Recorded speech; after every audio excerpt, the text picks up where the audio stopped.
This is early at HiFiTown, and today I wanted to show you not only one of the best ever woofers that Altec made, but also the best era of that woofer. And we're looking at here a pair of Altec 803As. Could be considered a lighter weight alternative to the very popular 515 driver, and it's also better. These were used in this particular mint pair came from an Altec 820 corner system where it was properly configured in tandem with a 811 horn, and you can see how they were mounted on the baffle boards. And this was an ideal configuration, though this may not have been Altec's best system in this configuration. The later Laguna was even better. However, now what I'm talking about when I mean clamp ring is this cast metal sectioning around the circumference of the driver.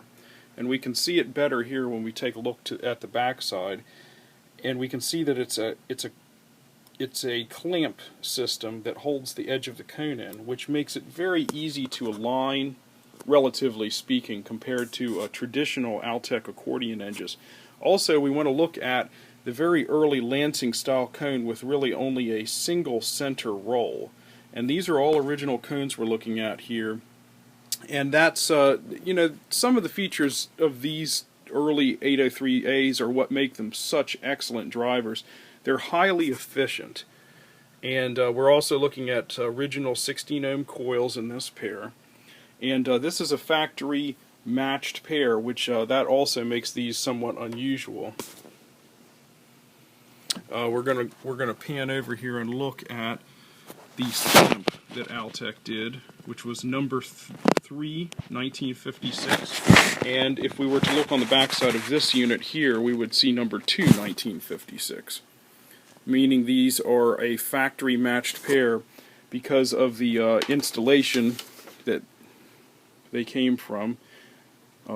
This was a parted out Altec 820 system, and I'll later be offering the drivers and horns, which are also outstanding of this era. I say modest two-way Lansing style system, I'm referring to something like this. A nice utility cabinet, a 620 utility cabinet with a heavy tar-filled horn on the top. And these boxes take a 15-inch driver, like the 803 here, and they're just absolutely ideal for that kind of installation. You're going to get nice, crisp, detailed lows. They're not going to try to do too much excursion. And for that kind of cabinet, these are the right choice. When speakers come from a situation like this, they often are matched a little better than you typically find, and I just wanted to quickly show the impedance plot here is nearly identical for each unit, which is also somewhat unusual, and is because of the condition and circumstance that this beautiful pair came from. And I also want to take the chance to point out that these were fully screened for any kind of rubbing, rattles, buzzes. They were fully swept 20 to 20, as you'll see, and it's a fabulous opportunity if you're a collector or you're interested in setting up a modest two-way system with a small horn. You can't do better than this pair. What happened in the 1960s, 70s, and 80s is Altec moved to more folds in this accordion edge, which allows this woofer to move in and out more, which was to get more low frequencies and allow a higher power handling. These are designed for excellent voicing and accurate bass, and go very, very well with early horn systems like these. If you're using any of this type of horn, these are a good choice. Here we're looking at an early KS horn here, or a 32 horn here. 32 horn is a very low efficiency horn. If you're using something like that, it is a good choice. A single woofer, it's easy for it to be overpowered, which is why I'm going to play these full range so that you can hear how excellent and upshifted they are compared to a modern woofer. This is running right now on just a fraction of a watt. And you can imagine how well they would do in a nice sized low frequency cabinet. When there was earth to plow or guns to bear, I was always there, right on the job. They used to tell me I was building a dream. These are running straight with no equalization. The Altec 803A could have been found in a few high-end systems of the era. We're looking at the very early vertical slat Altec Voice of the Theater A7 system, or the very early 1950s or late 1940s, perhaps even, Altec 820 corner system. These drivers were used in one or both, in which case they were both also combined with the just really post-Western Electric design of the 811 horn, which used vertical slats. I'll go into that in a later video. But these are this is some of the best equipment that Altec ever made. And the 803A, if we go back far enough, did not have edge dampening material, but it did have the clamp ring. And then we're basically looking at a James Lansing driver rather than an Altec driver. This is moving into where Altec engineers were starting to try to enhance and tweak on Lansing's drivers after the purchase in the early 1940s.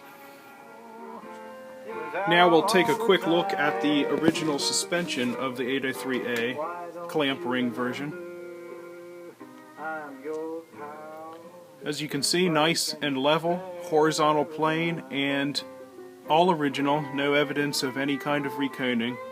And here is a nice side section view of the clamp ring system. These screws loosen, this ring removes, and you've got a nice loose cone requiring only the removal of the spider. This was the way early 1940s Lansing woofers were done as well. And essentially, the 803 is a Lansing woofer. In conclusion, buying this rare, brief era of Altec clamp ring 803As gives you the wonderful detail and tonality of pre-war woofers like the Lansing Iconics, with the fidelity and durability of a newer 1960s hi-fi product.